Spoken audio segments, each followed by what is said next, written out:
Hello there. Happy Thursday. Welcome to another episode of the ToddCast. So my guest later in this podcast, yesterday, we uploaded, I say yesterday, I know in the world of podcasting, perhaps you're listening to this the day before, my previous episode. How about we say that? My previous episode, I had a former Democratic governor of Washington State, Jay Inslee, on, who himself ran for president in 2020. Well, for this episode, I have a former Republican governor of the great state of Ohio, who ran for president in 2016. It's John Kasich. He's got a new book about how faith communities can essentially do good in America in different ways. And frankly, I think Kasich is somebody who is desperate to, I think, revive a sense of local community again. He's always kind of been that kind of politician. He made a name for himself at first in Washington for being the budget guy. So it was always cut, cut, cut. But when I think of the phrase compassionate conservative, which was made famous by George W. Bush, to me, the avatar to that is John Kasich. And before him would have been a guy named Jack Kemp. In the 80s, Jack Kemp was considered a conservative with a heart. And the point being, look, he was an advocate for smaller government, an advocate, frankly, for more international engagement, an advocate for business, but also an advocate for lifting people up. And being a former athlete, he sort of was able to cut through the race issue. He's one of those folks that I've always wanted to write a book featuring I can't believe they never became president. Jack Kemp and Bill Bradley are my sort of 1A and 1B. And I think it's Jack Kemp, Bill Bradley, and John Glenn. I look at those four guys, and you might throw Bob Dole in there.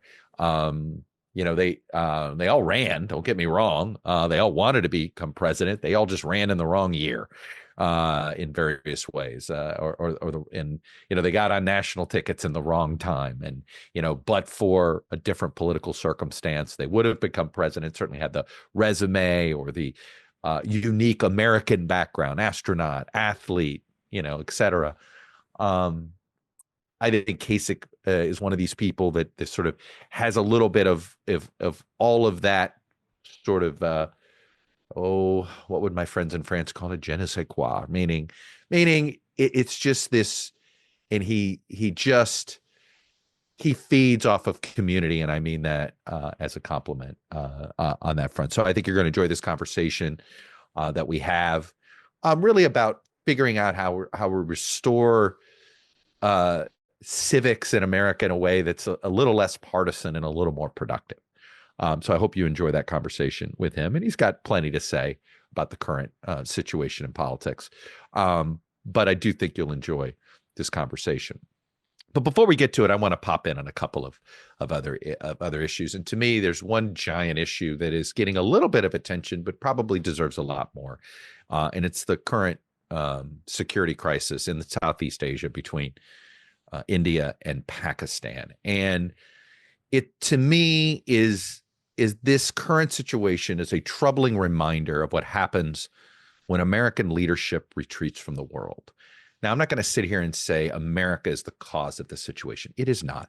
Okay, this is a long-standing regional rivalry between India and Pakistan. It goes back. We talk about a current partition having to do with Israel and the Palestinians. There's another partition that has also been the cause of strife around in that region, and it's in India and Pakistan. It was obviously just a quick refresher here. Not sure how much you're following the story. But in late April, April 22nd, there was a terrorist attack in the Indian-administered part of Kashmir. 26 civilians, mostly Hindu tourists. So there's a religious element here. The Hindus and the Muslims were killed. A Pakistani-based terrorist organization called the Resistance Front claimed responsibility. And India decided to point the finger at Pakistan, the country, saying they were housing essentially protecting these terrorist organizations. It's frankly a similar thing that the U.S. government had accused Pakistan of back during the Al-Qaeda days. And of course, where did we find bin Laden? In Pakistan. So this is certainly not an unusual situation, and sort of how things are managed in Pakistan. Pakistan's governance has been a mess from a while. You have a very You have sort of an independent intelligence agency that sometimes feels like it operates on its own. You have the military, literally a military industrial complex that in many ways is the stabilizer of the country. Civilian leadership that is either in the pocket of the military or finds themselves in the crosshairs of the military. But it is not a stable, there's an uneven check and balance that goes on there. So it has always been a source of concern because both India and Pakistan have nukes. But because of the unsteadiness of the governance of Pakistan, and frankly, there's plenty of evidence that much of the nuclear intelligence that Iran and North Korea has acquired has come through essentially leaks out of Pakistan and a Pakistani scientist and things like this. So it's always been an area of concern for a variety of reasons, but loose nukes being the biggest one. But obviously there is when you have your own citizens attacked and killed, most countries are going to feel the need to respond. So on May 6th, India responded. It called it Operation Sindoor. They made airstrikes. They claimed they never actually crossed into the airspace of Pakistan, but they hit 9 targets that they believe were areas in Pakistan where many of these terrorist organizations were either being protected or lived. Pakistan claims it shot down some Indian jets. Look, I think it's possible we are close to a crisis averted here because India sort of made it clear that they did not want to escalate, that their response was targeted and was designed to only go after the terrorists themselves. The Pakistani response was, hey, we shot down some Indian fighter jets, which is something that is certainly pretty embarrassing for India. India has very much a conventional military advantage over Pakistan, but the fact that Pakistan also has nukes, that is what's kept this sort of uneasy balance between the two countries. And so I think it looks like they're both going to take their off ramps. Obviously, if India escalates anymore, then Pakistan is probably going to feel the need to respond, but they really don't have the resources to deal with India in a conventional military front. And there's no doubt that they can't escalate. But this is a reminder of what happens. I don't think it's an accident that when the U.S. is in retreat, that suddenly we see situations like this. So we're in the middle of a philosophical shift here in Washington, and the Trump administration's made it clear, both through words and action, that its foreign policy is going to prioritize disengagement. Less NATO, less Ukraine, less commitment to traditional alliances. This has to do both economic, right? We're seeing this with the retreat on trade, but also just more skepticism in general of multilateral agreements, even when they come with security. So here's the problem with this approach and why it may have helped escalate the situation in India and Pakistan is that when America sort of retreats like this, it sends a signal. And the signal is this, that we're no longer going to play the world's beat cop. We're no longer going to be the world's first responder when there's a crisis, that we're not even sure we want to be leader of the free world anymore. I think the president wants to be the strongest country in the world, but he doesn't want to take that strength and accept the responsibility that it means that we're sort of we're the first ones to respond to a crisis, whether it's a natural disaster, a famine, a civil war, an outbreak between two countries.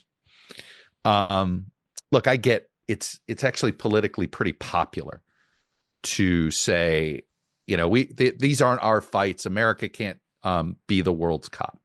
But here's always my response to that. If America doesn't play the role of the world's cop, who's going to?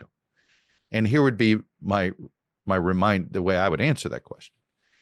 It doesn't matter who does it. We're not going to like it if it's anybody else other than us. Okay? Other than us. We trust ourselves, our values. If we're not there to fill in the gap, you know who will be? China. Perhaps in some parts of the world, Russia. Just look at the entire continent of Africa. Both Russia and China are making so many inroads. Military to military inroads that Russia's been making in various places. And they're not interested in helping the African people. They're interested in helping themselves. China has engaged in a different way. They engage financially. They have actually been a big part of economic expansion in Africa. The United States has been way behind, and if anything, with essentially the shuttering of AID, we've actually disengaged even more from Africa, which is throwing many countries into the arms of China or any other entity that is willing to invest. So, look, it looks like cooler heads are going to prevail in India and Pakistan.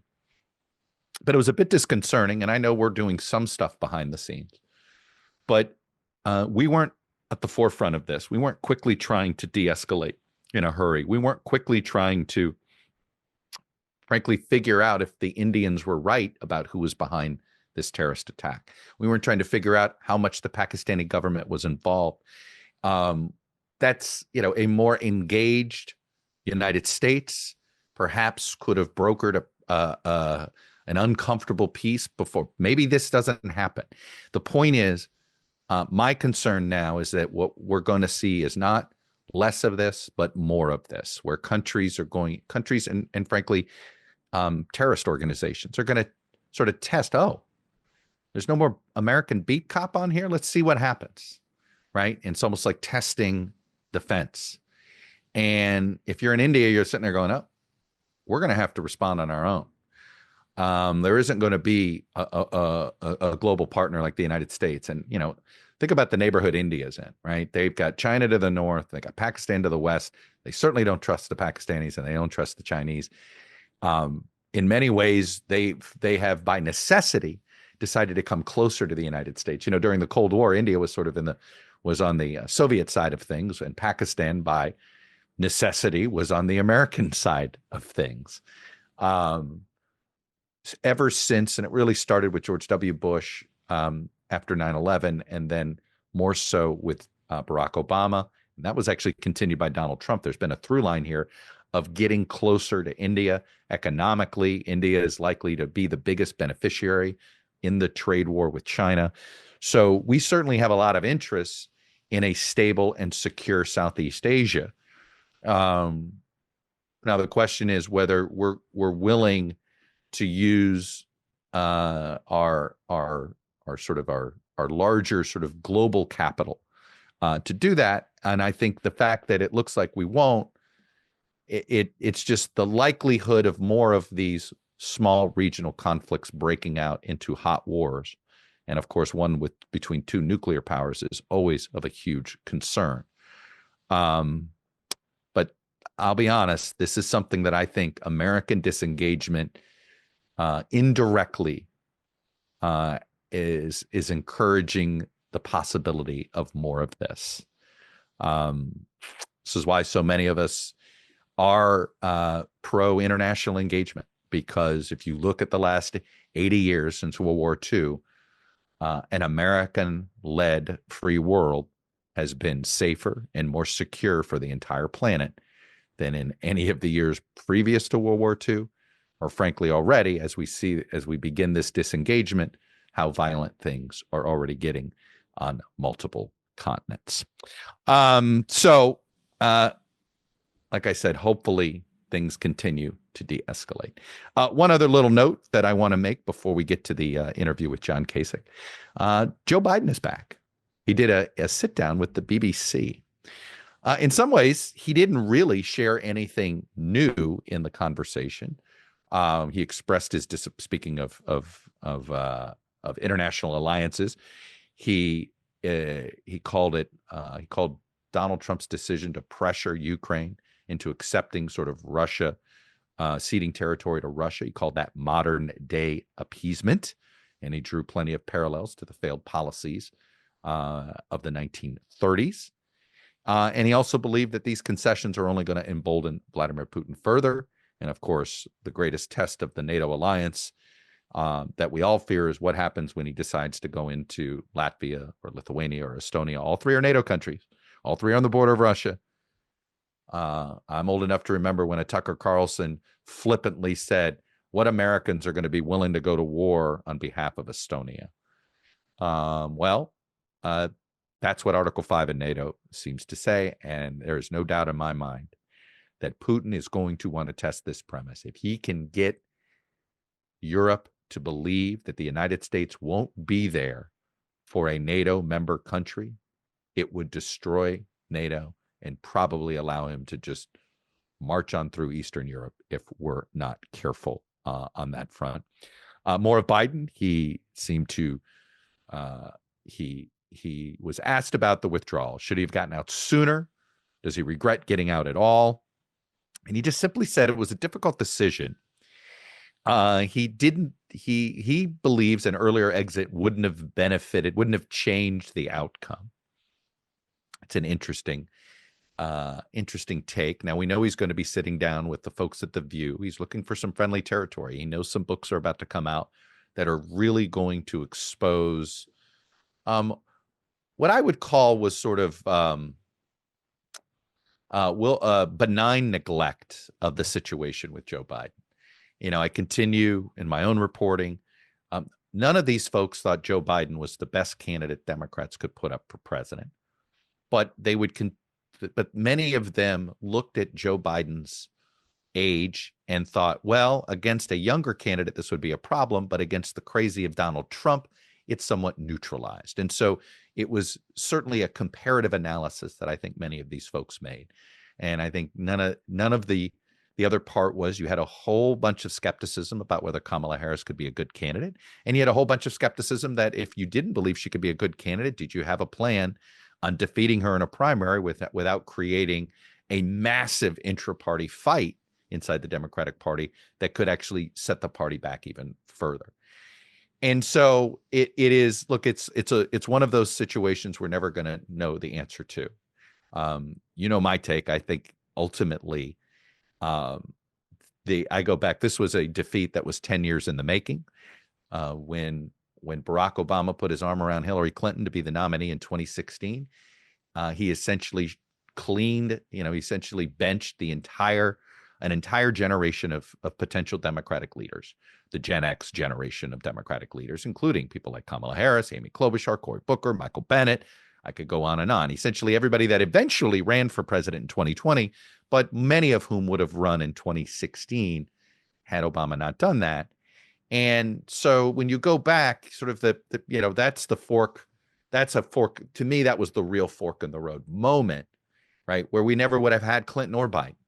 But when, and I think this goes back to something that I've often wondered if now Barack Obama understands this, but, he won in 2008 because Democrats didn't want more of the same. They didn't want the establishment wing of the party in charge, i.e. the Clintons. They wanted something new, and that was Barack Obama. And for the most part, they were satisfied. This wing of the party was very satisfied. And I would argue that you saw a Democratic Party start to grow in a different way. You started to have different kind of leaders, and they were sort of following the North Star of Barack Obama.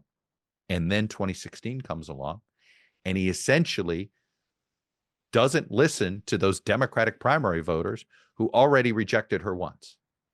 And he went with her. And it sort of and I think whether it's a slice of independent voters, whether it's those Sanders voters like Joe Rogan who liked Sanders, probably liked Obama and also liked Trump, right? We're looking for people that were willing to break the elites, break the establishment. Obama was trying to break the establishment in a kinder, gentler way. Donald Trump came with a sledgehammer for the establishment.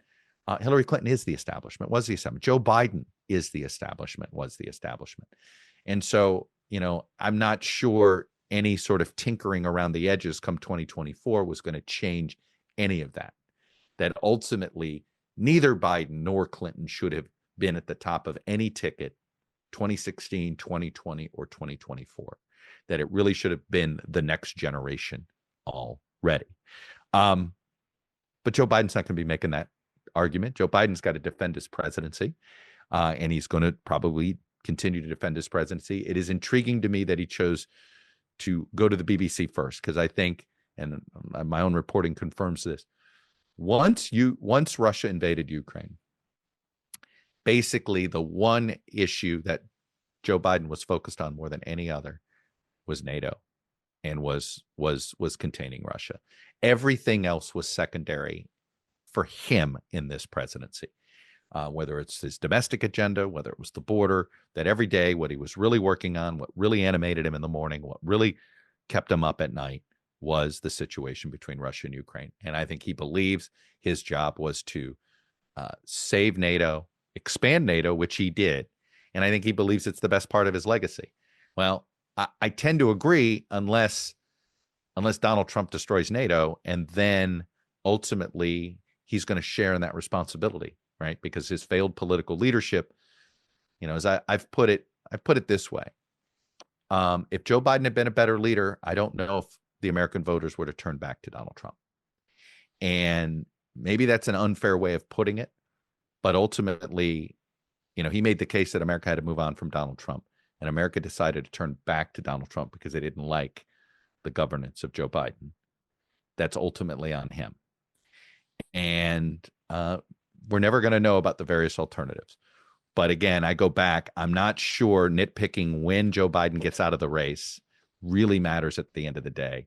I think what mattered is the fact that Joe Biden was still in the thick of all of this is probably the bigger situation there.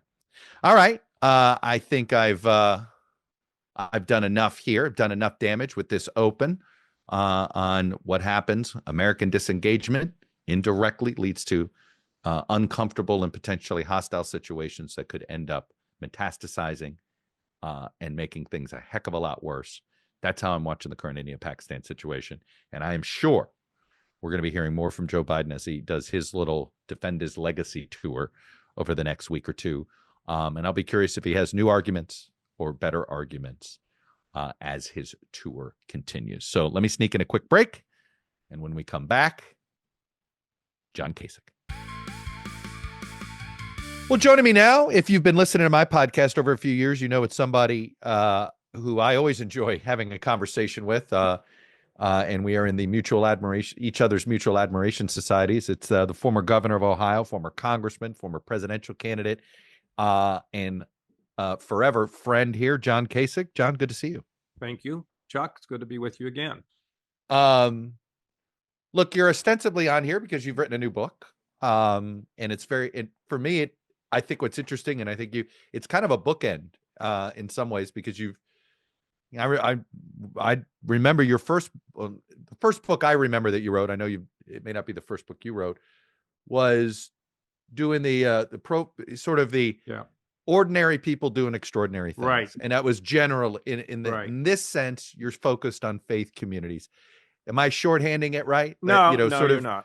You're doing it right. I mean, it was the first one was called Courage is Contagious, and it was about individuals doing remarkable things. And then I kind of concluded that if individuals had some fellow travelers with them, they could do a heck of a lot more. And the faith institutions were a great way to be able to accomplish more things. And then look, I always say people are, when you're writing a book like this, to me, it's reflecting how you want politics to work. Right. And that senses to me, this is always how you want it to work. Why do you think we've had a struggle at getting everybody to sort of view politics? I always joke that, hey, civilization invented politics in order to resolve disputes without violence, right? That's why at some point we humans decided we can't keep fighting to decide who lives here and who lives there and where we draw our border. Maybe we should negotiate. And suddenly politics was born. Why do you think we don't know how to do this as well as we used to? Well, me giving an answer like that is so silly, because you could write your own couple volumes about it. Of course, but right? You've been a practitioner. Well, look, I'm the observer. You're the practitioner. I think that, it's so interesting because, as you know, political parties have lost their influence, right? I mean, this is going to sound counterintuitive. Parties no longer screen candidates. They no longer fund them. They're all funded by special interest groups. So these people go to Washington, elected by, this group and that group and the other group. And you would think that there'd be less loyalty to sort of a Republican or a Democrat brand. But yes, it seems as though that brand kind of defines a person. Oh, it's my favorite conundrum. Yeah. We're more tribal than ever, and yet the parties have less influence than ever. I don't know if they have much of any influence, to be honest with you, Chuck. And maybe that's something I want to write about. Maybe you and I can write something together about that, about how that's an interesting thing, because people don't realize that. When I was first starting out, I had to go, visit the screening committee, the central committee, the committee members, the this, the that. all that stuff. But you get had to anywhere. prove your bona fides that exactly. Now, you wanted to be a good member of the party. Yeah, right. yeah. I didn't really. I always saw the party as my vehicle, never my master. But it was my vehicle for being able to do things in life. Right. So to make a long story short, I think people now they're afraid, first of all, to associate themselves with their quote, their brand or their group, because they're afraid they will be punished politically, or they won't be liked. They got to go, if they're going to go to a party, they got to be in the right place, because if you're not in the right space, then you get shunned. And, some people care about that. It's not anything I've ever cared much about. And then there's the threat of the primaries, of course. And so if I go my own way and I start, remember what was really crazy? You remember when Christie hugged Obama because Obama brought all that money to New Jersey after that terrible storm? It was just, and it was sort of your typical bro hug. It was a handshake hug. I might have done that with you. Hey, good to see you. It's been a while. Exactly. And yet it meant nothing more than respect. Yeah, well, it didn't work out that well for him because people went crazy. And now you see remember Charlie Crist? First of all, Christie's not even the first governor named Christ that went through this. Charlie Crist got kicked out of the Republican Party, arguably, for hugging Obama in 2009. Chuck, I think what it gets down to is people would rather have we all would rather have an easy road than a hard road. Right. And it's just easier to be part of that group. It's easier to win re-election without a primary. It's just easier. And I just don't think easier is good in life. I mean, we'd all want easier, but we know that difficult has made us better. So let's unpack the party thing a minute. I remember one of the arguments that a few politicians, including Mitch McConnell, made against McCain-Feingold in the time that it happened. And I actually thought it was a genuine critique of McCain-Feingold and not just a partisan critique. And McConnell worried that McCain-Feingold, while its attempt was to take big money out of the political parties, he argued it was going to weaken the political parties. And it turned out he was right, because you don't get rid of money. Money just finds a way. Money always moves. And every time government has tried to legislate campaign money, it has never made it less. It has just made it harder to track, right? Easier to abuse and harder to track. And yet, if I said we should repeal McCain-Feingold, it would, just sound like, oh, you just want more money in politics. But no, I think they should, because it was at least misguided. It was transparent. At least we saw where it went, and the parties had to keep track of how it was used. Now, I don't know how much it would change with where the political parties are today, because most of the people running the political parties are kind of have this mindset as well. But it gives you a greater chance, I think, to bring about reforms. So this is everybody talks about redistricting and all that. I think this is a really significant thing, because there's no screening process anymore. There's no, and people would say, well, that's not open. The party bosses, when you have adults who are, trying to decide who's fit to represent people and who's not, I think that's probably necessary today. We certainly need to reflect on it, for sure. No, that's true. I want you to dig into something that you said. One other thing, Chuck, that I know this is the way it always is with you and me. You keep interrupting. I keep interrupting you, but vice versa. But the book Heaven Help Us is about courage, and it's about faith in something greater than ourselves.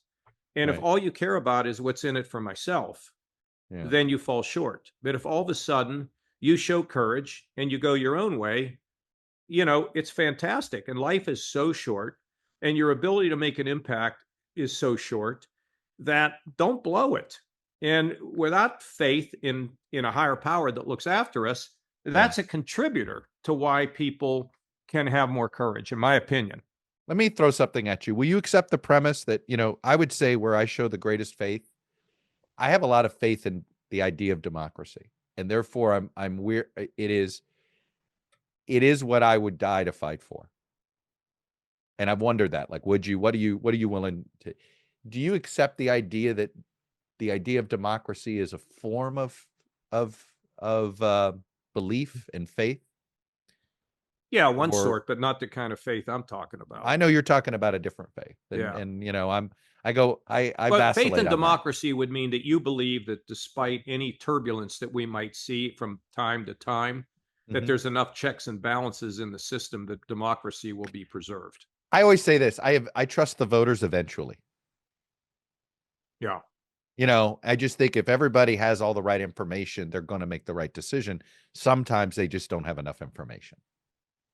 I would say most times that would be right, but there have been Yeah. times when people's minds have been, and we don't need to get into Oh, the ravages of the ability of human beings to be incredibly cruel and to others, but by and large, I agree with you. yeah.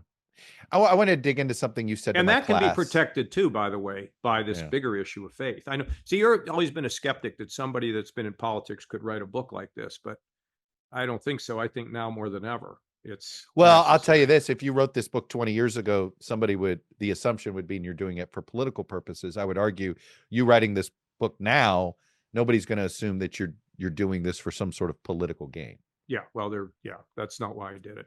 Right. Exactly right. But you would accept that that's the way someone might look at this if you had written it in the Well, late here's 90s. what surprised me, Chuck. If I'd have written a real ripper here and had just attacked a whole bunch of people, Mhm. the book would do better because I thought that people would be ready at this point in time for a little bit of going to your corners, Mm. chilling out, relaxing. We're not there. Nope, it's dukes up, man. We're still brawling Or like in crazy. Canada, elbows up. Elbows Right? up, Elbows yeah. up. Yeah. Elbows up, yeah. Yeah. And at Well, what some do you point, it's going to settle down, though. It has to. We're going to even fighters get. That's why they only have 15 rounds. You can't go right. 16 because they can't keep fighting. Well, it's funny when I think about what's going to come next after Trump. And you know, it's a question I get. I'm sure it's a question you get. And one of the things that I lean on, and it's I never try to, you know, I say, well, you know, I'll throw out some names, but instead of names, I try to get people to focus on the following. You know, we have an uncanny ability in America to gravitate when we pick a new president. We usually pick a president that has a character trait that the previous president lacked and that it bothered us, right? I go back George H.W. Bush to Bill Clinton. Well, H.W. Bush had a hard time connecting with the average person, feel your pain, right? Bill Right. Clinton was all that, right? George W. Bush, I'm going to restore honor and integrity, right? That was the whole character thing, personal integrity. Bush to Obama, it was sort of black and white versus nuance, right? And, you know, he was Mr. Gray. You know, Obama was the gray, you know, and all this stuff. Even Obama to Trump, right? Can you get more opposite of Obama, of the skinny black guy than the big large man from New York City, right? The blowhard.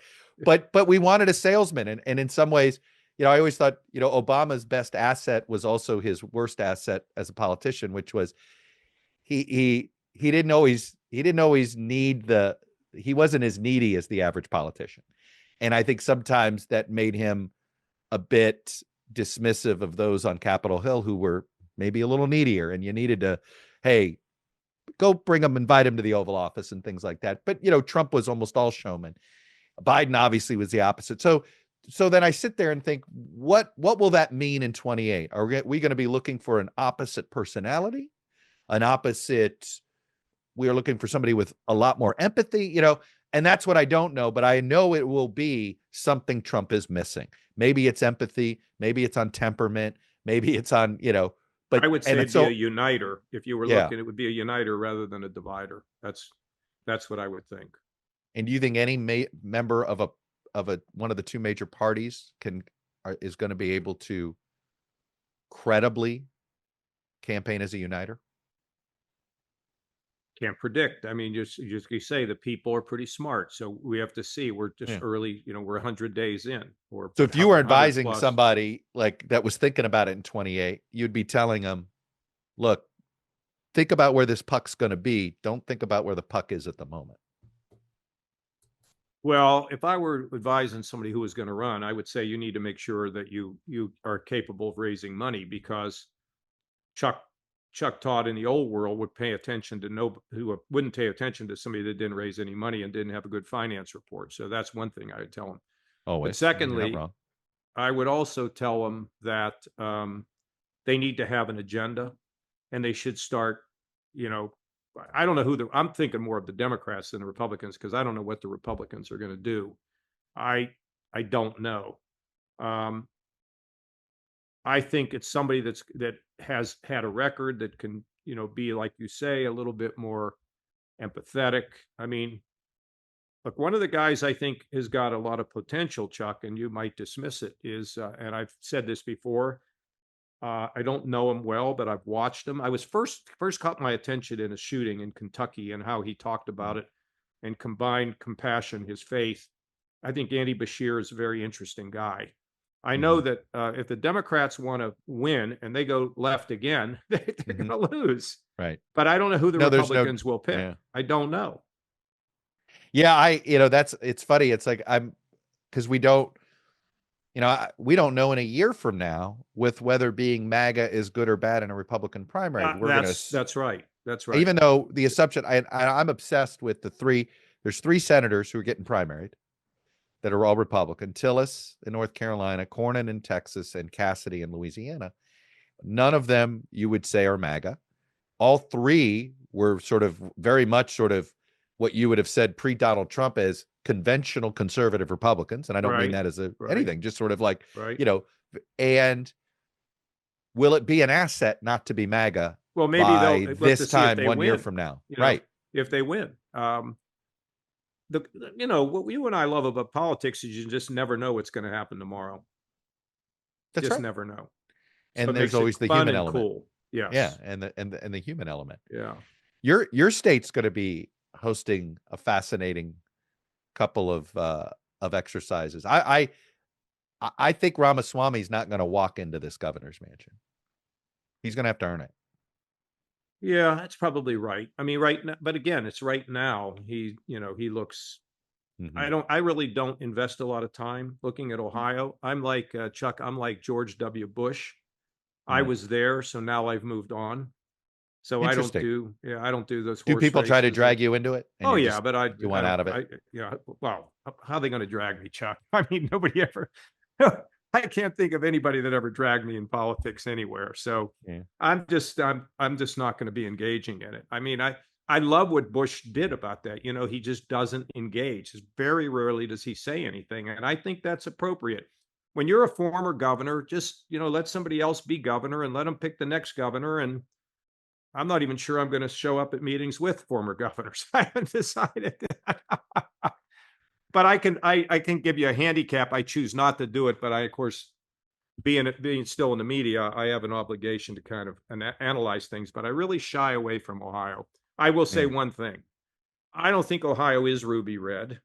Remember, when I got elected governor, every office in the state was held by a Democrat except for one. The Democrats had a horrible bench. They had terrible party leadership, and they disintegrated. Right. And so things change, and I think. You tell me, do you think people in Youngstown are going to keep voting Republican? Well, I don't. Right now they're voting Trump. I don't know if they're voting Republican. Okay. Well, but you know what I mean by that? And that's right. I think that's the real question, right? Yes, I agree with that. And that's, you're right on 28. I sit there and it's like, if you make me pick names, I say, well, obviously there's Vance. I think there's Donald Trump Jr. I mean, if he wants to run, he's got the brand name. And then you're going to have, I think a guy like Glenn Youngkin is going to be the great normie hope, is my guess, right? Could be Cruz. You're going to have some who could be MAGA adjacent without MAGA, right? Yeah. And Youngkin probably has slightly more personality than Brian Kemp, but it's sort of, those guys are both sort of feel like they're maybe there. I don't know, right? I don't know if MAGA adjacent, if you can't get that vote out, maybe it doesn't matter, right? Maybe sometimes you do it because you just think you want to do it. Well, that ought to be the reason to do it. Yeah. So if you were running in 28, what do you think the biggest problem? No, and I'm not. No, I don't mean it. Well, what I think is what's the biggest problem that you think somebody should use a presidential? Put it this way: I just interviewed Jay Inslee, and you and Inslee are going to. And I admired Inslee's candidacy because he decided. I don't know whether he thought he was going to win the nomination or not, and I'm not going to put. But he said, you know what? I'm going to use my candidacy to focus on one issue. And he decided to make it climate. And we could disagree, we could debate whether. Yeah. But I admire somebody who says, look, I'm going to use my candidacy to try to bring attention to an issue that I really think people ought to focus on. So if you could use a candidacy like that and you thought it could do that, you were a budget guy. It's hard to get people excited about the budget, right? You found this out the hard way at times. But Well, what do you how would you galvanize Chuck, people? what I found out was real simple. People did not care about these issues. They cared about personal contact and do you get them and do you care about them? And look, remember this. I go to New Hampshire, very low name ID, and I finished second. I beat Bush, Cruz, Rubio, all of them except Trump. I beat everybody else. And I found there that they didn't really care about balancing budget and cutting taxes and all that. It mattered, but what they really cared about was, I think he gets me. He's willing to listen to me. He's willing to understand my problems. And then I could get into the ditch with him and give him the, come on, we can get out of this ditch. We can do well. I'll be here with you. It's why I was reelected so overwhelmingly in Ohio after balancing budgets, but expanding Medicaid, right? I mean, it was the combination of leave no one behind and try to lift everybody up. I think unifying this country again is really important. It's going to take a special voice and a special person to do it. And we're better when we're united and not as good as when we're divided. So, and then I think there are a couple issues out there that really matter. People are worked up about the stock market and the bond market and everything else. If we don't figure out a way to tame this national debt, and I know nobody's interested in it, but I'm trying to figure out how we can get them interested in it. We're going to melt down like you've never seen when we start printing money. Okay, that's number one. And I'm going to actually work on that, I think, in the next couple of years if I can figure a way to get anybody motivated around it. But I think there's a couple other things. I think the healthcare system in this country is very seriously broken, and it is so hard to fix. If I were a leader and I had the power, I would convene hospitals, doctors, pharmacies, nurses, all the people that are connected to the healthcare system to sit down and say, how do we fundamentally change this in such a way that we are now treating people to keep them healthy rather than being rewarded for treating them when they're sick? And how do we open the whole system up to look at quality, to look at cost, to look at that I think is really big. And I think the other one that is really big is, I think just outside, is I think retraining. There has to be a lifetime retraining program in the era of AI and everything else so people don't think that they're stuck. And because they're stuck now, they're in a job, they don't know what's going to happen. I think those are two really big issues. How do you give people the sense that I can be okay tomorrow? And secondly, how do we control the healthcare system? Because programs like Medicare are on a fast train to bankruptcy. Those two things really matter. But at the end, it was Bill Clinton who you brought up saying, I feel your pain. Right. That is isn't that when you think about him, that's to me what connects. I feel your pain. And then everything that's the patina. Then everything else is underneath it to demonstrate who you are. Another serious problem we have in this country is behavioral health and insurance reform. And that should be done in terms of healthcare because the insurance people are starting to hate insurance. Well, we know that the people are very angry about insurance. It's always great until you need it. I mean, all those things where people feel as though it's out of control are things that, and I think it includes healthcare, it includes insurance, it includes a loss of job. I think nothing we can see right now, but it's the avalanche that could come our way if we don't control our debt. And it's finally, I feel your pain, and we're in it together. That's what I would do. It's a pretty good campaign message right there. I think you're spot on about both AI and healthcare. And let me do Medicaid here a minute because you did. I feel like we have stumbled into Medicaid is universal catastrophic healthcare, meaning if worst case scenario happens in your life, there's always Medicaid. But that is not, and maybe it wasn't initial. And I do think, look, it is a godsend to have Medicaid if you've got an aging parent. Yeah. And they run out of money.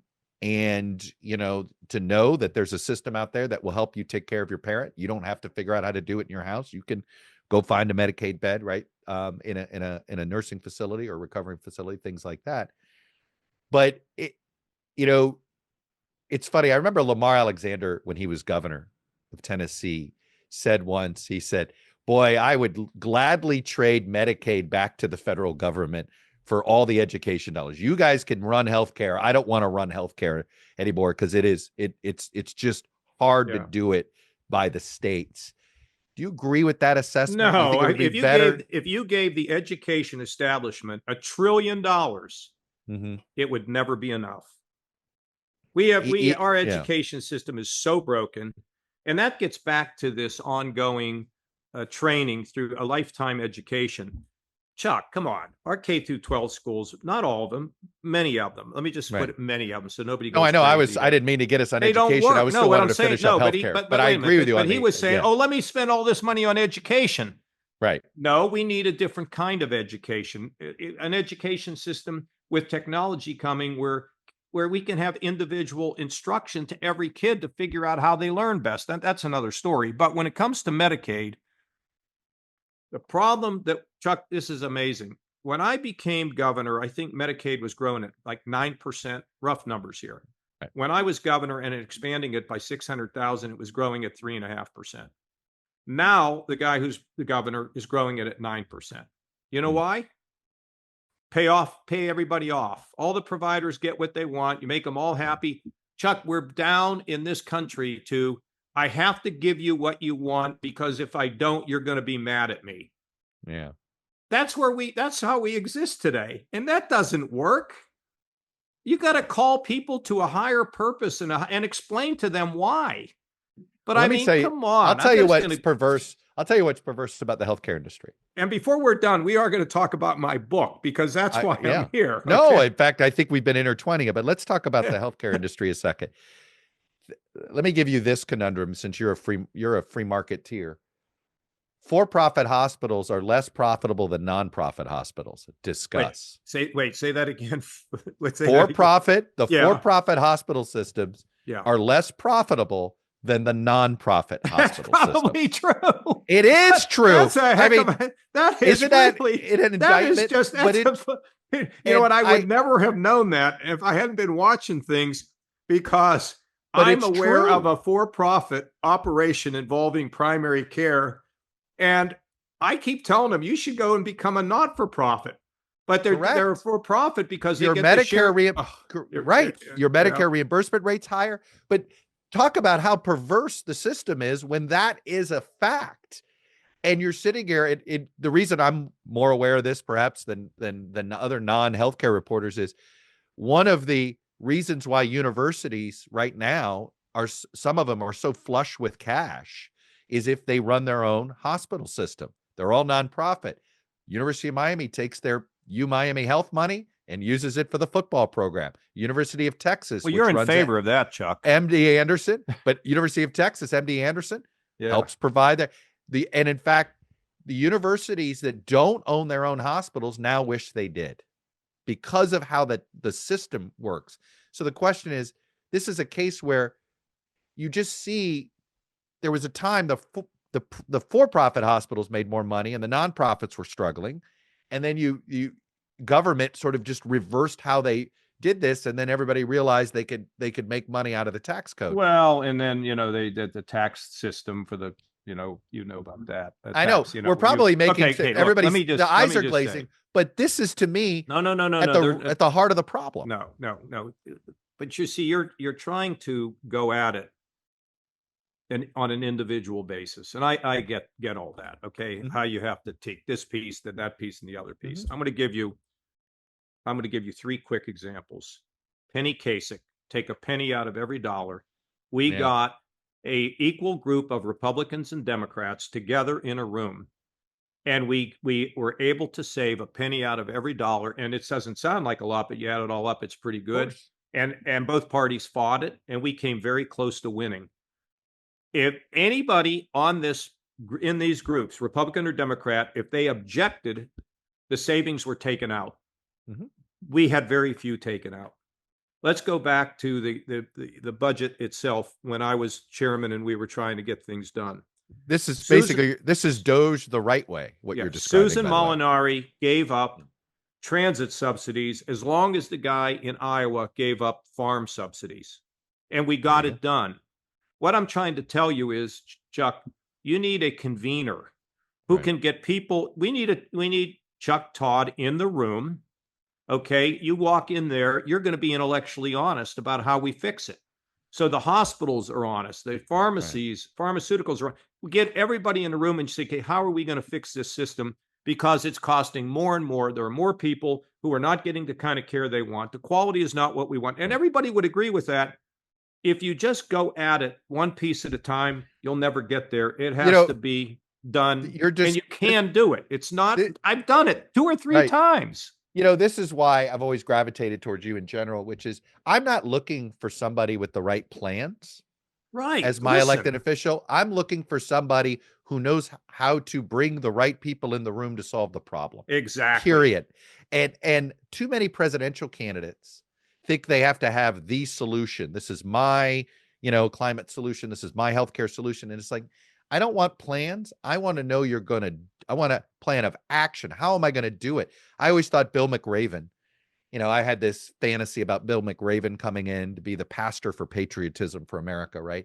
But to come in and as a 30-year military guy, him saying, look, I haven't been in public policy for 30 years. I've been serving the country.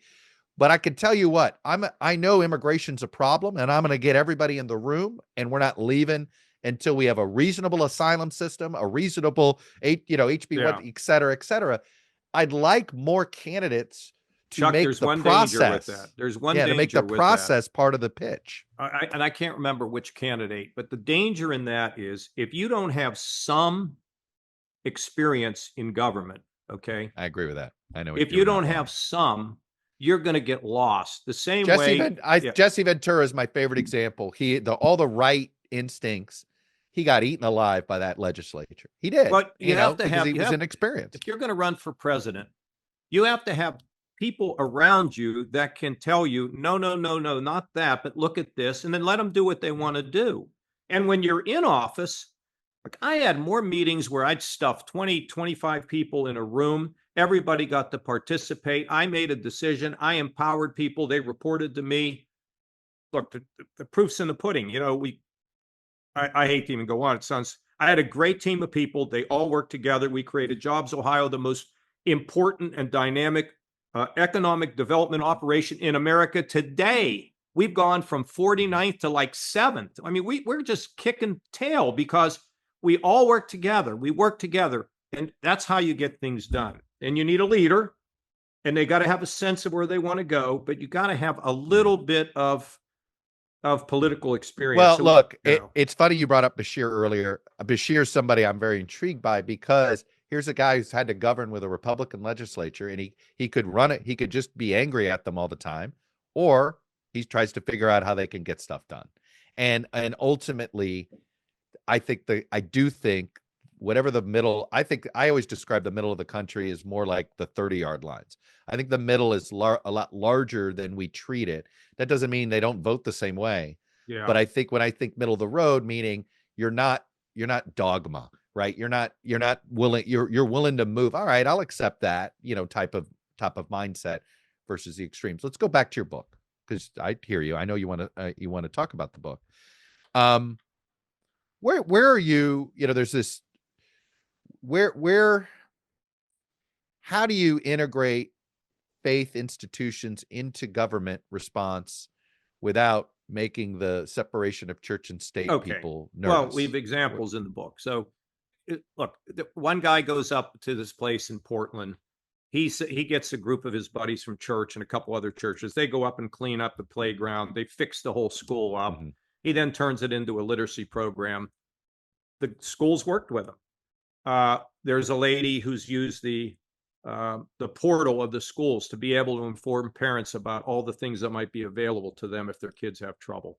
Mm-hmm. There are the people who have worked in the foster care area. There's now a program going nationwide where the faith community is working with the government, the foster care, and the government has praised these people. Yeah. You can't go in and proselytize.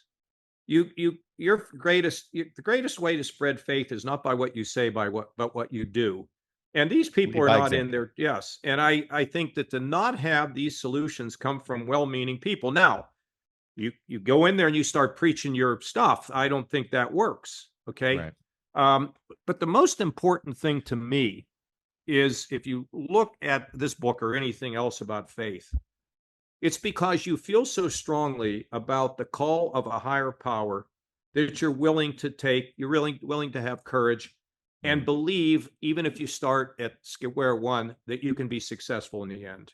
And it also forces us to think, if you have a liberal and a conservative, okay, Chuck, you and I are driving, we're in Vermont, the middle of the winter, and we see this car in the snowbank, and you and I hop out, and these other two guys hop out, and we push the darn car. We can't get it out. We're pushing and pushing. We're laughing. Our hats are falling off, and we push it out. We go have a beer. We find out that, that they're of a complete different philosophy and political. It doesn't matter. Right. We had a shared buddies. Experience. Yeah. It's like sitting at a University of Miami football game, getting their brains beat up by Ohio State, and you just have a great time with your buddies. John, you're funny. I mean, I will tell you, I still have vision of the Ohio State fan I was sitting next to when you guys stole that national title from us, when it appeared that Miami had won, the guy literally turned to me and he goes, "Man, I really enjoyed watching the game with you." I said, "Same, this is great." Then of course, oh look, there's a flag. And then, and then lo and behold, Terry Porter. By the way, I still know the guy's name. His name was Terry Porter. He was a Big 12 official, and I'm still ticked off at the guy for throwing the flag. Somebody told me that there was a guy in Columbus that saw the incompletion or whatever the heck it was. I don't remember. He turned off the television and went to work, and the next day he shows up. He didn't find out. And they're like, so "We funny. won." That's pretty funny. Anyway. Well, to go back to your example. The other thing, I've told you this before. When we get to fixing things locally, and I want to bring up that Putman book called The Upswing. Right. No, not all of his work. Yeah. All of his work is fascinating. Yeah, it really is. But The Upswing says that the social gospel movement changed the country from an I culture to a we culture, coming from the Gilded Age to the great 20th century in our country, where we went from I to we. We're in an I environment, not a we. And secondly, the other thing is all change comes from the bottom up. The biggest, I say, in my lifetime, the single biggest change in our society is civil rights. And it all came bottom up. So, who are you going to miss more if they go on vacation? You're the Secretary of State or your trash man? I mean, so we need to dig in. And if we're at a rally, that's fine. We're at a rally on Saturday. Well, what are we going to do on Monday? So there's part of me that thinks our obsession with national politics is because we've untethered people locally. And what you're thinking about in terms of local news, you're right. No, we've got to bring the community back and frankly, it can't be about, this isn't about making journalism for journalists. It's more of journalism in service to your community, which is you're just helping people live their lives. You're helping people, whether maybe it's reporting on the public school system, but like, how do you navigate the public school system if you have an autistic kid? And every system's slightly different. And what are the services? Like, local journalism, when it was really good, did that really well. Right? It was service journalism. National journalism is civics journalism. It is slightly different. And I think when you get rid of one, then everybody looks at journalism and thinks, oh, you guys just, you have no idea about my life. You're not reporting on the things that matter to me. And they're right. Because on that wasn't the national deal. Local should be this service oriented journalism. Sometimes it's simply telling you what's happening at the high school games that night. And sometimes it's telling you where you could take your kids to go out to eat for less than $50, right? That's also a service that you could provide somebody. And I think that's I have a Richard Gingras. He's a guy who's been doing a lot of the news initiatives outside of Google and stuff. And he's a guy I've been talking to a lot. He actually thinks the worst thing to happen to journalism was he calls it the Woodward and Bernstein effect, where you had a whole generation of journalists who just wanted to go find the big story and go find and get fame and fortune that way, when actually 90% of journalism really is community service journalism. And that actually is what that's why they relied on it locally. And that's Chuck, there's this young man I know, his mother is a dear friend of mine, and his name is Jackson Rohr, and he's writing for the local newspaper up in New York, and he covers sports. The kid's like he's like, everybody wants to know him because he's writing about the football team, the baseball team, and it's really cool. And he's really he now he wants to be a journalist, but I don't know if he wants a journalist to be an investigator. I think I don't know. We'll see. But I think he might just simply curious. I always say the best journalists are those that I always say the reason why I love it is I'm curious and I enjoy knowing something before somebody else does. And I know that seems like that's and the best journalists sort of are just obsessed with getting information. They're curious. They want to know more. And if that's your motivation, you're usually going to get some pretty good journalism. Yeah, exactly right. Well, and what you're doing now is very interesting. So yeah, I agree with you. Local news, it really does matter. It really does. Local matters. It does. It gets back to it gets back to the community. It's sort of, I do worry, if you look at, and it's interesting you brought up the Gilded Age, because there's a part of me that believes we're kind of, right, not quite repeating, but it rhymes, right? The robber barons and the broligarchs, right? The transactional nature of politics back then was super transactional. It's becoming super transactional now. And frankly, I worry that we're worshiping, essentially, everything is about getting yours. Well, everybody's got to get theirs. It's right? the I culture. It's the I culture again. And it did. I don't know if you hate to say it, is it going to take an existential threat or a Great Depression for people to sort of look for community again? I mean, I've told you this before, and so I think there's something in you that says no. It was a faith movement that changed it. The social gospel movement changed. It was all over, and they went all around. Right, the early 20th century. It started in one little place, and it spread. And then we had the reform for child labor, the reforms around women. Yeah, it doesn't take that. It takes a spark that comes where we are. And the other thing, you never know what can come. Mm-hmm. And this whole thing that if we just had a catastrophe, everybody would be united. Yeah, I don't buy that.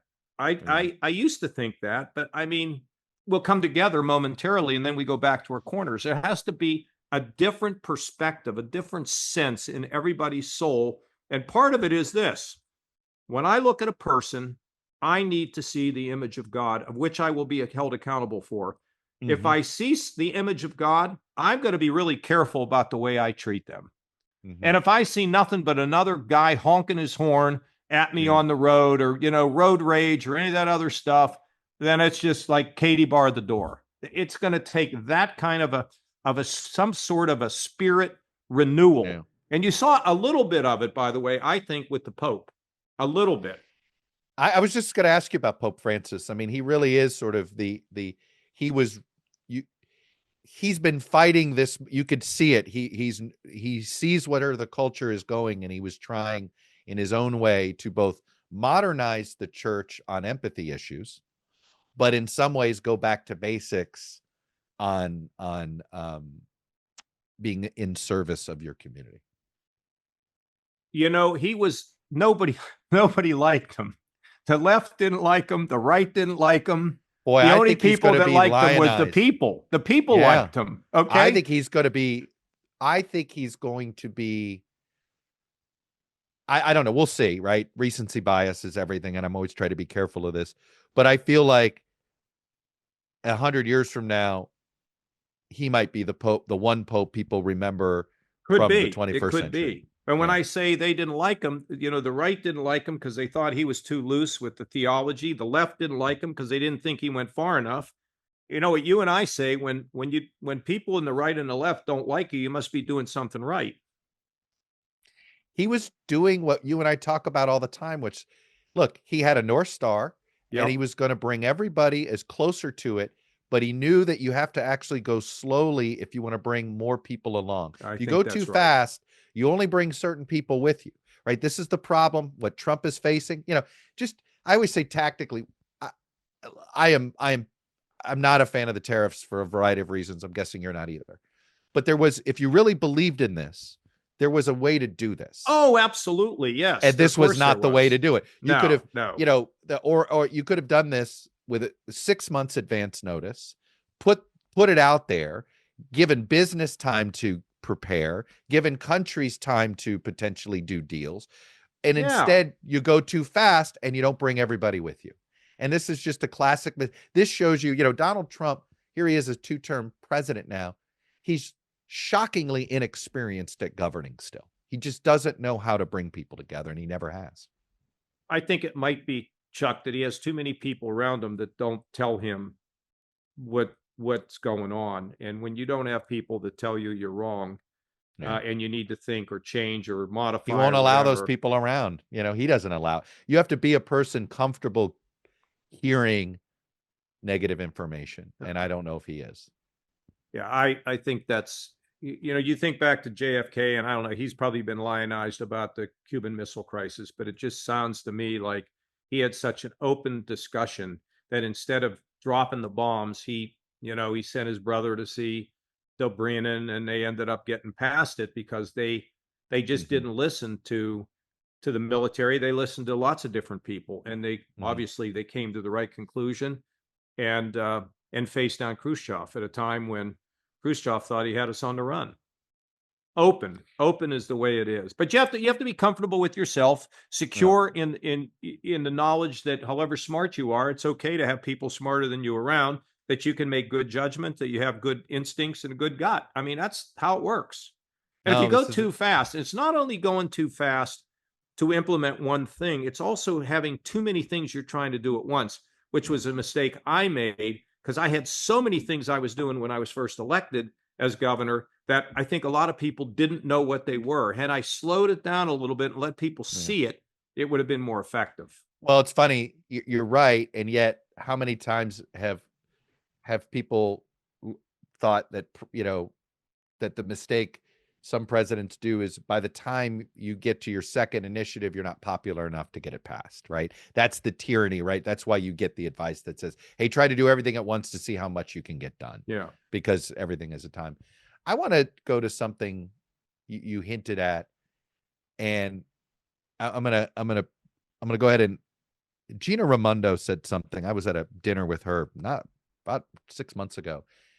Maybe it was a year ago. And she said something that triggered, and it was like one of those, oh my God, how come we're not having this conversation? And she goes, our public, we haven't rethought the public education paradigm since we started it. Here was this amazing idea that when we first implemented, everybody around the world was like, man, we got to do what they're doing. Right. And other countries adopted our boy, they're going to educate, they're going to institute this by the government, and they're really onto something.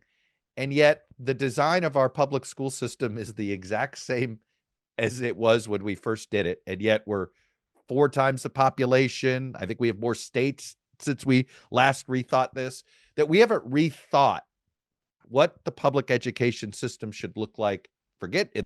In the 21st century, in the last half of the 20th century. And instead, we're doing what we've done with healthcare, which is, well, let's try a charter school system. Let's try magnet schools. Let's try this. But we haven't rethought the fundamental aspect of, how it should be run, how it should be funded. What you said, do we even rethink grades? This isn't an age thing. This should be done by if somebody becomes an expert at something, so what if it takes them till they're 40 to become that expert versus 25 to become that expert, right? Why do you think this has been so difficult to say, look, it's an amazing idea, we need to update it, and let's have this big conversation? Well, because you think the Pentagon has an ability to resist reform? It pales in comparison to the educational industrial complex. I'm going to call it. And it's all over, right? You can't just blame teachers unions on this one. It's not just teachers unions, right? It's the parents whole system who say my kid's school, education's not great, but my kid's school's good, and they think that if we just pour more money in, it'll all be better, and it doesn't work. And so this is a case where I think you need to go with a group of the willing, a coalition of the willing. What schools do you want to join to do things differently, and then show that those things can work? This is one maybe where you cannot do it comprehensively, unlike what I said about healthcare. You think this is something that is community by community? And a coalition of the willing. I mean, look, you can get to the point where a teacher is a helper, not really a teacher, that the kids can learn through technology in a different way. Jimmy learns different than Sally. Let them learn on the basis of how, look. But the teacher needs to almost be an expert, a coach, coach. More like a coach. Interesting. Yeah, I think that's one way. And I do think that it's pretty darn clear that the KIPP schools do a great job. But there's such resistance. But is that self-selecting? I mean, I'm with you on the KIPP no, schools. I mean, I can tell you out here. How do you know it's not self-selecting and that because they get good students? Because if you take Abigail Wexner, who runs a KIPP school out here, she takes the kids that come from the toughest places and they're all going to college. I mean, I've seen it. I've seen it, and I believe but those kids are there because any parent that wants their kid to get a good education figures out how to navigate a system, whether they have money or not. A lady told me once when I went to Philadelphia to the poorest schools back when I was writing my first book, she said, every parent loves their kid, but sometimes you have to go down very deep to find that love. And I think there's another place where I think the churches could be critically important to helping to change the system. We've been spending our time talking about how, by the way, how Trump doesn't want to listen. Biden didn't let anybody, Biden's people wouldn't let anybody near him. No, because they might tell him something to get his attention. And the cover-up by the media is a disgrace. Well, I don't know. I get my back up about blaming the media for this because I blame the Democratic Party. The media only can report what they can report. But they didn't report what they saw. Well, I think some did, but there were others there were others. Well, the problem is you have too many pundits pretending they're journalists. Well, and the other thing is they all want access. So, if you want to get access to Tiger Woods, you better not write anything negative. And no, there's something to that, but it goes back to, you're right about Bob, but look, I didn't want to just trash Trump without I think, in fact, fair trashing of Biden and his unwillingness to hear other things. Oh, I think Biden was a failed presidency. And he thinks that he would have won. I know. Are you kidding me? I know. Who's telling him that? My wife says this all the time. She goes, look, a better leader would have made the country not want to return to Trump. And it's a tough thing to say, but she's not wrong. And she's always put it that way. She goes, look, and she doesn't like being a Biden critic, but she said that. And I thought, that's a very fair point. A better leader would have made the country not want to go back. Chuck, I endorsed the guy. I know you did. I was the first Republican, now they were all endorsing Kamala Harris and all that stuff, but I was the first one out there doing it. Ranks, and I thought he was going to be a healer, and he was anything but that. I know. I thought the same thing. I talked to him the night that I endorsed him at their convention. He called me. Do you know that I never spoke to him for the next 4 years? Not a single word. That's so telling. It's so telling. You're right. That's political malpractice. My feelings aren't hurt. It's just But I'll be honest, that wasn't the presidency I thought we were voting for. No, I actually thought we were voting for a guy who was going to restore the idea that, hey, this is how governance should work. Everybody's got a seat at the table. Yeah, but and it didn't work that way. And you're right. I don't know how there's a part of me that wonders, had he been 15 years younger, maybe it's a different guy. Maybe I don't know. Or maybe there's another part of me that goes, boy, the guy tried to run for president every 4 years he could. Chuck, and he finally got the brass ring. This is kind of heresy, but I've got to tell you this story. So Biden invited me up to the University of Delaware, and I went up to do an event with him. And let's say the event was probably an hour and a half, but let's just assume it was an hour. So he spoke for 50 minutes and I spoke for 10. Okay. I get home and by the way, it's not as if you're a shrinking violet, No, and No, but it's just the way it was and the way it worked out. So I got home, I called McCain because he was at the time he was very sick. And I said, checking on him, John, how you doing? And how do you feel about your faith? And he goes, you don't have to worry about me, Johnny. And so it was very nice. And I said, well, I just went to this event for Biden, and he spoke 50 and I spoke 10. He goes, yeah. He says, that's Biden, isn't it? He said, it's why we love him. I mean, yeah. He said, I went to a funeral once and I was sitting next to Dan Inouye and Biden was doing one of the eulogies. And when he finished, Inouye poked me in the side and said, McCain, if you ever do one of those eulogies, don't forget to mention the corpse. Oh, I'll tell you, it is so funny. There's quite a few people who make eulogy. It always bothers me when I go to any memorial service and the eulogies about the person giving the eulogy and not about the person. Exactly. I still laugh at that. I'll tell you, we miss McCain. That was one really great man. We miss him. He had guts. I mean, look, I think you hate to say life experience is probably what shapes you, but his life experience shaped him, right? And it made him, it made him where the political party was just that. Okay, that's a club I chose to join, but it's not the only club I'm going to hang out in.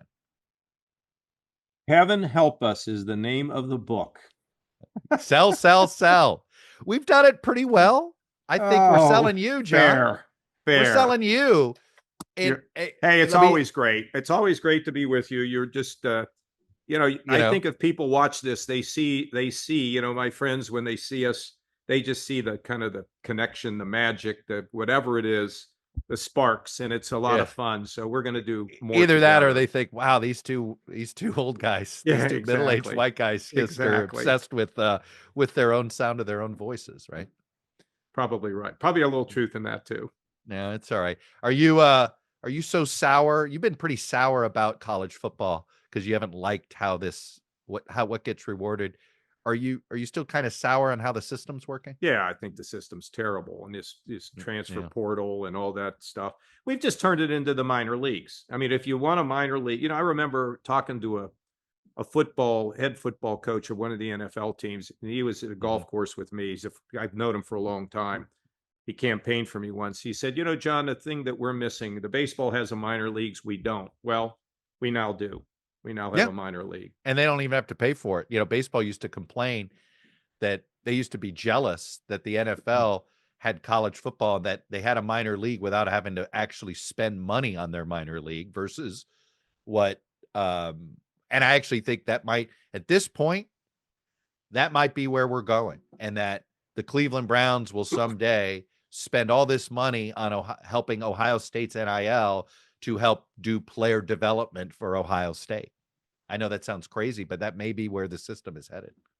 Well, the one thing that's fun is it is fun to talk about sports because it's pretty neutral. And when you have an argument there, it's okay. It's still, the other reason that sports, I think, is a unifier is it really is the one place where the meritocracy still works. Yes, there's nepotism. Yes, there's a lot, but ultimately, if you've got it, you're going to make it. And if you don't got it, you're not going to make it. It's the ultimate this is a crazy meritocracy. Time, Chuck. It's a crazy time because I'm one of a handful of people. I happen to really like the NBA playoffs. And by the way, Cleveland just destroyed Miami. I mean, I felt bad. I thought Miami would win. I thought Miami would win a game. I mean, I knew they didn't match up. Look, I didn't even like the end. I love Evan Mobley. Yeah. I think, and it's interesting. I'm skeptical you guys can beat Boston. I'm right. I mean, it's going to be very tough, but if you do, it'll be because Evan Mobley took that next level. Or that guy Hunter that came from Atlanta. Yeah, who's really been terrific. And can anybody beat Oklahoma City? And I'm wondering. There's a part of me that thinks that this is really these are just we're just sort of watching the setup prelims. For prelims for Oklahoma City and Boston to face off. I mean, I hate to say it, but until Cleveland beats Boston, they have to beat them. They have to beat them. You have to assume and then, they're of course, the champs. one other subject we have to cover, as you heard when I was talking before we came on the air. So next Friday night, me, my buddies, Metallica.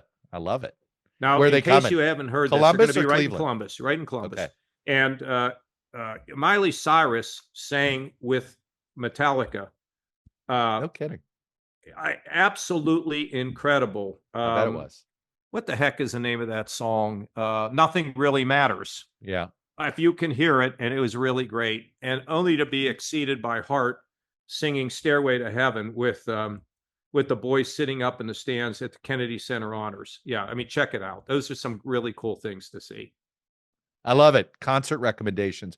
This will air before you're at the Metallica concert. Oh, well, and I will have enjoyed myself. Wait, it'll air before. No, this will air before. So this is good. Yeah. Okay. So if they catch the Metallica concert on Friday. Yes, I'll be thinking of them all when I'm there. Absolutely. Mr. Kasich, I appreciate it. The Chuck, book you're is the best. Heaven Help Us. There you go. Great. Heaven Help Us.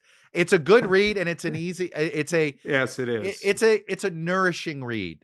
Exactly. Meaning it is a good news read, and I do wish good news sold as well as bad news, but another plane lands safely at National News at 11, right? I got you. All right. Thanks, Chuck. We'll see you soon. As you can see, Kasich and I have spent a lot of time together, and so and we both like to hear the other person talk. So I hope you, in all seriousness, I hope you enjoyed that and sort of see.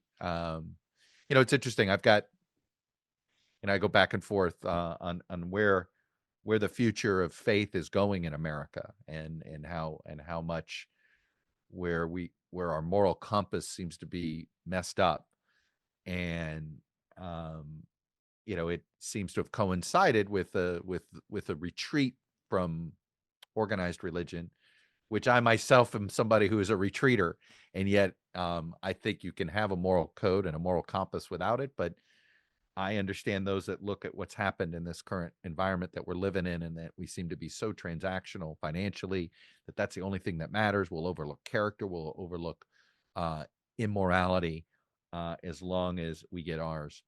That is something that certainly people would have been, other than that quote unquote prosperity gospel business, but that most people of faith that sort of see the hey, we've got to have, preach that kind of morality. Anyway, it's I think more of a provocative conversation to have amongst yourselves a little bit. All right, before we go, let's do a little Ask Chuck. Ask Chuck. All right, first question. Anything that praises me, I'm gonna end up asking your question here. This comes from James, and he says, "I like your suggestion for expanding the House. A few follow-up questions. Will this diminish the impact of gerrymandering? How do we have to go about implementing something like this? Will it require a new constitutional amendment, or simply for Congress to pass this as a new law?" So, James, the beauty of this, and why I'm such an advocate of it, is that you don't need a constitutional amendment. It is up to the House. It is just an act of Congress. And this was the norm up until 1920, which is, as our population expanded with every census, we didn't just reapportion the congressional districts. We also made a decision to decide, okay, what size should the districts be? How much should we expand the House by? Maybe we add 10 new districts, 15, whatever it is. So no, that's the beauty of this, and gerrymandering, and it is. Look, you're never going to get rid of gerrymandering as long as the Constitution says state legislatures are essentially in charge of deciding these lines. There's always going to be, and I always would caution people I don't think you can quote unquote get rid of the practice. And the reason I say this is that because you never know when you need to use gerrymandering in order to create more competitive districts. If, say, your state passes a referendum that says districts should have some form of competitiveness to them as one of the things. Not everybody believes that congressional districts should be based that way, and not all congressional districts are drawn that way. But look, I think the reason I'm such an advocate of this is that A, it does not take a constitutional amendment. B, I think it just minimizes the need to gerrymander, right? If you have these smaller 400,000 member communities of interest, where Arlington, Texas at 400,000 people is a community of interest, I think we can agree they get a member of Congress, but you wouldn't want to have the entire DFW represented by one person, right? Or even half the DFW area. Are they really going to represent the interests of Arlington and Fort Worth, or Arlington or Fort Worth? Will they pick one? You see where I'm going here. So I think it definitely limits the need and limits the motivation of gerrymandering. on that front. And then, of course, the other thing it fixes is the Electoral College, right? You double the amount of votes in the Electoral College, and you make it to where the popular vote and the Electoral College are less likely to be in conflict when all the numbers are set in. So, James, I hope I've made you now not just a supporter of the idea, but now an advocate. Go out there and evangelize about this. Uncap the House. Uncap the House, and we start solving some of our polarization problems in this country. Ask Chuck. Okay, next question comes from Eric C. How does an individual or an entity get to label itself as non-partisan? I'm thinking of advocacy groups or think tanks, even government entities, etc. I saw an individual sitting for an interview on what we'll call an unnamed news program, and the individual was from an advocacy group which the news program labeled as non-partisan. And it struck me as a potentially subjective label. As another example, isn't the Congressional Budget Office considered nonpartisan? What makes it so? Is it simply because its staff is not hired by anyone acting on behalf of either of the major political parties? Appreciate your thoughts. Thanks for the work on the podcast and interesting guest. P.S. How about some love for the Capitals? Go Caps. Yes, I am taping on Wednesday evening, May 7th. Bummed that the Caps are down 1-0 to normally a team that I would be rooting for, any team who's the Hurricanes, but not the Carolina Hurricanes. I don't root for any Carolina Hurricanes. All my Hurricanes are in Miami. Not even my friends in Tulsa and the Golden Hurricane. No, we only root for the Miami Hurricanes. So we shall see. Let's go. I have a lot of confidence that this Caps team is going to somehow it just feels like there's a narrative here with Ovechkin. He breaks the record, sort of one last hurrah, kind of like Brady and his Tampa Super Bowl, that maybe we get that. And one more Stanley Cup from Ovechkin. But you bring up a good point about nonpartisan, bipartisan, and all that stuff. I don't know if the word nonpartisan. I guess the one place that I've been comfortable having somebody label themselves as nonpartisan is active members of the military, because they have to be nonpartisan, right? They have to follow the commander, the orders of the commander in chief, no matter who the commander in chief is. So I think do you behave in a nonpartisan way? But everybody is born with, I always say, inherent bias. I always check my pulse. Okay, yeah, I'm a human being. Humans are born with original bias, is what I like to call it. Meaning, everybody has an ideology and a partisanship that is formed as much by where you're born, who you're born to, when you were born, the circumstances of your childhood. All of that is shaping. So it shapes you. And so there's bias, and where there's bias, there's going to be some form of partisanship. So I think these government entities, Congressional Budget Office, I would label as bipartisan, because essentially it's a staff that has been hired by people appointed by both parties, right? So that to me is bipartisan. The Federal Reserve to me is bipartisan. So I think bipartisan is a better version of that.